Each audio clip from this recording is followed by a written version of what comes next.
Yo, good day sa inyong lahat. Kung mapapansin nyo, nakapangbahay lang ako. Technically speaking, naka white t-shirt, boxer, and stepping. Well, actually, panloob ko yan. Kanina naka-formal attire ako.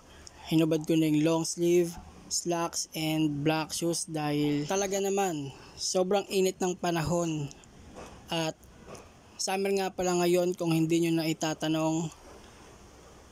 That's why. And so yung nilakad ko kanina, papers, documents, umattend ako ng meeting and seminar. So pabalik-balik, mahabang pila, nakakagutom, ang init sa biyahe. Yun, yung mga bagay na ganun. Kaya pero tapos na yun. Ngayon, it's time to fuck around, okay? Ngayon, maglalakad na tayo dito. Dito ako dinala ng pako sa IKEA. And, ewan ko, parang ang ganda rin ng ambience. Ang dami mong may isip na ideas. Marami kang pwedeng hawak-hawakan dyan. Tignan kung may bibiling ka ba o wala. Kung anong trip mong design ng kwarto mo, ganun. So, anyway, ang tagal kong hindi nakapag-upload. Ayoko na talagang mag-upload pero hinihila ako ng may something na humihila sa akin at gusto ko talaga tong ginagawa ko na to. At kaya nahinto rin ako dahil meron ako mga tinry na something, kaya naging busy, nag-explore ng mga bagay-bagay, may mga inaral. Pero ito hindi ko mahinto ang paggawa ng video. Kaya well, hindi ko naman pangarap maging isang tanyag na vlogger. Alam mo yun? Or maging isang sikat na content creator na man. Pero ito, trip ko talaga to gumawa ng video. And in-upload ko na rin kasi lagi ako na for full storage. Di na kasya. Kahit sa memory card, hindi na rin kasya. Okay? So, ina-upload ko na lang. And naka-public siya para mapapanood ko pa rin, 'di ba? At some point kung ano man ang gusto kong alalahanin. So anyway, dati nangyari na to, nahinto rin ako mag-upload mga 9 months bago ako nakapag-upload ulit. Biruin mo yun, 9 months bago nanganak ulit ng isa pang video. So ganun talaga, may mga nakakatamad days. Kagaya nito, edit, hindi ko trip to edit. Pero pag may naiisip akong gagawa akong video, okay, parang may mga particular na scenario o moment sa buhay natin, diba, na parang mas maganda pag naka-record to para babalikan mo siya someday, diba? Kagaya nung yung bata kayo, habang naglalaro kayo, diba? Parang iniisip nyo ngayon, sana pala na-videoan yun, or ano kaya kung na-videoan yun, di masarap siyang alalahanin, diba? Mapapanood nyo at mapapanood nyo sa mga anak nyo or pamangkin, ganon. Or kung sino pa man. Well, sa bagay dati wala rin naman kasing mga platform tulad nito eh. Yun, kaya mahilig ako kumuha ng mga video. Alright, so ito, naglilibot-libot lang ako rito, hawak-hawak ng mga kung ano-ano. And by the way, pandemic nga pala, kaya kung makikita nyo, nakamask ako at yung mga ibang tao.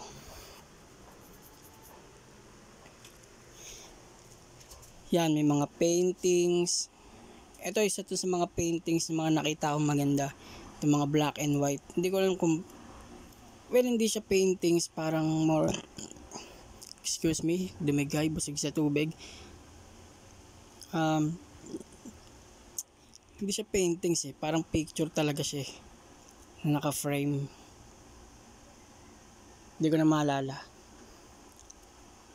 So ayan, mga style ng mga cabinet, ganyan. So pwede kang kumuha ng idea ng i-style mo sa kwarto mo, sa bahay nyo, i-design mo. Isa sa mga napansin ko dito, yung mga Lightning talaga mahalaga siya sa kwarto. Hindi dahil dito, pero parang naisip ko lang na yung lightning sa bahay nyo, malaki ginagampanan niya kaysa yung plain lang na puti. Alam mo yun? Kung marami kang pambayad ng kuryente, kung wala, edi mag-plain ka na lang. O kung gusto mong masyadong cozy or comfortable yung bahay nyo, lightning talaga. Pwede niyang paluwangin yung bahay nyo. Pagandahin yung ambience para masarap yung pagre-relax mo. So yan, lakad-lakad lang. Football muna tayo saglit. American football na ginawang basketball. Ito isa pa oh. Medyo malayo. Pang.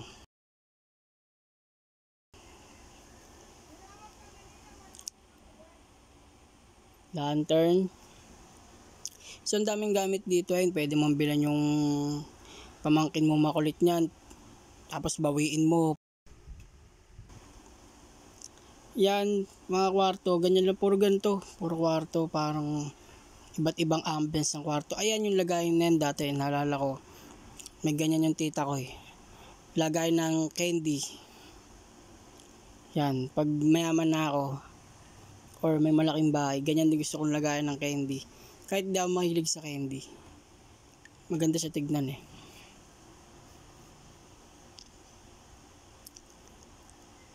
So, nothing to see here. Puro ganyan. Style, puro unan, libro, cabinets, and all. Ako, libro isa yun sa mga nagpapaantok sa akin eh. Pero alam ko na marami tayong mapupulot pag nagbabasa tayo lagi ng libro. Kayo, di ko alam kung nagbabasa ba kayo, comment daw nyo. Ako hindi ako mahilig magbasa ng libro. Pero once na magkaroon ako ng mga ganyan about sa sales and marketing, communication, psychology, at iba pa na marami kang magigain na knowledge, babasahin ko talaga yun. Kahit alam mo yun, mapipikit-pikit ka na isang page kada araw or 2 page kada araw. Why not, di ba? Yan, so sabi nung para di ka maligaw, sundan mo lang daw yung mga araw. Yung diretso mula pag entrance mo hanggang paglabas, sundan mo lang yung araw. Kasi kung hindi, maliligaw-ligaw ka. Pero syempre marketing din yun para madaanan mo lahat, di ba? So yun, mga pang girls, mga cutics, and basurahan, dahil yung iba ay para sa streets.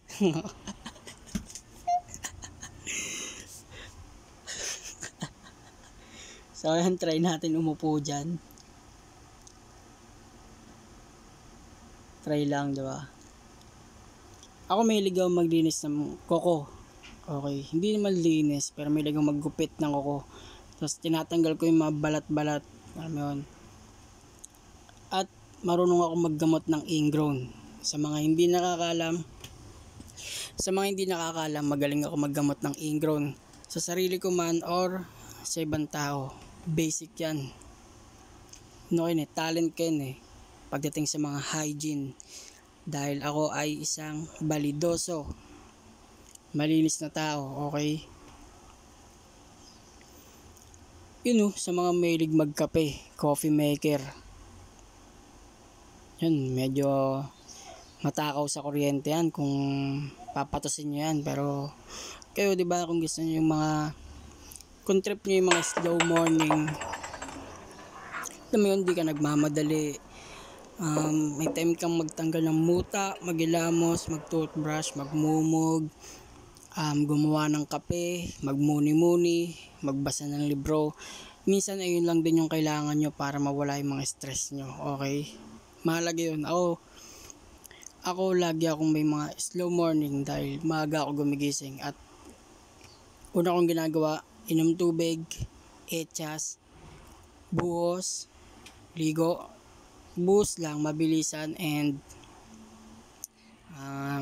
bis na para mag-jogging. Kung hindi makakapag-jogging, workout, and then pagtapos ligo and luto ng pagkain. Pwedeng magbasa ng libro or manood ng movie, and then simulan na ang araw, di ba? Bakbakan na. Uumpisahan ko nang gawin nun yung mga hakbang papalapit sa aking pangarap na minsan ay actually madalas hindi naman nagagawa. Pag naumpisahan mong pag naumpisahan mong tumunganga, tuloy-tuloy talaga. Hindi na nagagawa yung mga dapat gawin. Ayoko magpanggap na consistent, alam mo yun. Walang consistent dito sa mundo, okay? Ang consistent lang yung araw-araw may pinapanganak and araw-araw may namamatay, and that is something na consistent, okay? Kahit yung mga patagumpay na tao, di naman consistent yun eh. Siyempre may mga araw din na tinatamad bumangon yung mga yon, and may mga araw na masipag, may araw na paldo, may araw na lugi. Okay, marami ring mga pagkatalo yung mga yon, syempre. Kaya ikaw, kung may bagay kang sinisimulan o yung pangarap mo, ginagawan mo na ng aksyon and lagi kang natatalo, okay lang yun. Ganon din naman mga pinagdaanan ng mga matagumpay na yun eh. Yun nga lang, hindi nakadocument yung kanila. Kaya ang sarap nila panoorin yun. And wag mong ikukumpara sa kanila yung kalagayan mo ngayon. Baka mamaya bukas makalawa mas matagumpay ka na sa kanila, di ba? So anyway, not trying to motivate you though. Ikaw pa rin yan, nasa sa'yo pa rin yan. Kumbaga wag ka na maghintay ng motivation. Kung pangarap mo talaga yung isang bagay, gagawin mo naman yun eh. Kukunin mo yun. Tinatamad ka man, antok-antok, pupungas-pungas, or kung ano mang kaarte yan, di ba? Gagawa mo ng paraan yun kung trip mo talaga yun eh. Inom muna tubig.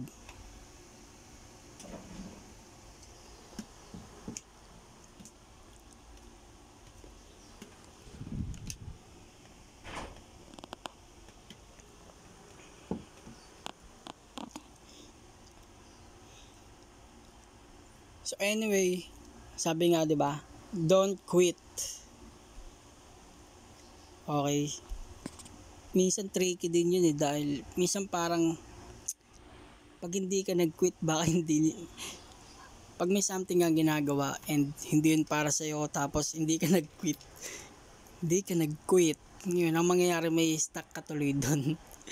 Hindi mo na mahanap yung para sa iyo. So minsan parang okay din mag-quit. Okay mag-quit sa anong tawag dito? Okay mag-quit sa plan A. Pwede mong baguhin yung plan A, pero wag mong babaguhin yung goal. Okay? Yun ang tamang gawin mo. At hindi naman ang ginagawa ko ngayon. Hindi pa naman ako matagumpay. Tangina, sobrang struggle nga ang sitwasyon ko ngayon, pero alam mo yun, wala tayong drama masyado, walang mga ganun. Pagbalikat lang sa mga problema, dahil di rin naman ako emosyonal na tao. Walang puwang ang emosyon sa pag-abot ng pangarap. Okay? At yun ang lagi niyong tatandaan. Dapat logically move ang gagawin niyo dapat lagi. Kumbaga parang sa chess, diba, ano ba ang best move? Okay. Yung pinaka